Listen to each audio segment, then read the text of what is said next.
if you played League in the first 7 seasons of its life, you'll remember these bad boys, the old runes. In my Klepto video, I mentioned how this system was beloved, and maybe I had my rose-tinted glasses on because a lot of people disagreed with that. So let's take a look at the good, the bad, and the ugly of the rune system that was replaced by the keystones that we have today. For those who didn't play the game back then, the old rune page looked like this. You had 30 slots to place 9 marks, seals, glyphs, and 3 quintessences of stats of your choice, ranging from traditional stats like AD, AP, and armor to more out there ones like gold per 10, reduced spawn time, and flat hybrid pen. With that out of the way, let's cover the good. First, the strategic depth for the runes was great. Having the ability to min-max out your specific matchups always felt super satisfying. Verse an assassin, stack armor marks. A lot of AP, stack MR glyphs. The possibilities were practically limitless, and creative rune pages became very popular to squeeze the most out of any given kit. The most popular thing to do by far though was running that sweet 1% crit mark and praying to the RNG god you'd be rewarded.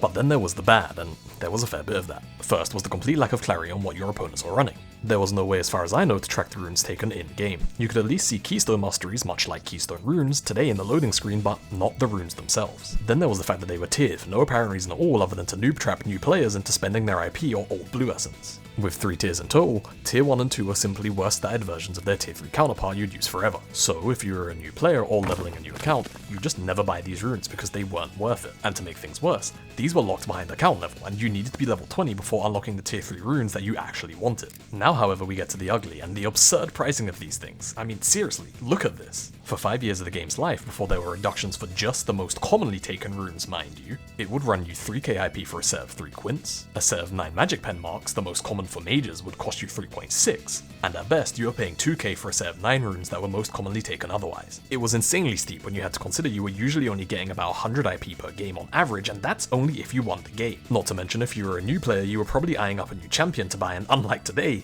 they weren't cheap. The ugly cherry on top of all of this cake though, was that even if you had all the desirable runes, you couldn't edit rune pages in Champ Select. You'd start off with 2 by default, and if you didn't have the right runes for the champions you play or the situation, you were simply out of luck and had to purchase multiple pages at the cost of 6,300 IP a page, or with RP. Despite these barriers however, once you'd actually hopped them, the system was great to engage with, and for a lot of people there was a ton of satisfaction in being prepared and having the best possible runes for niche situations ready to go into games. However, the steep earning curve to the system was too high, and at the end of Season 7, the keystone system we have today was introduced and we haven't looked back since.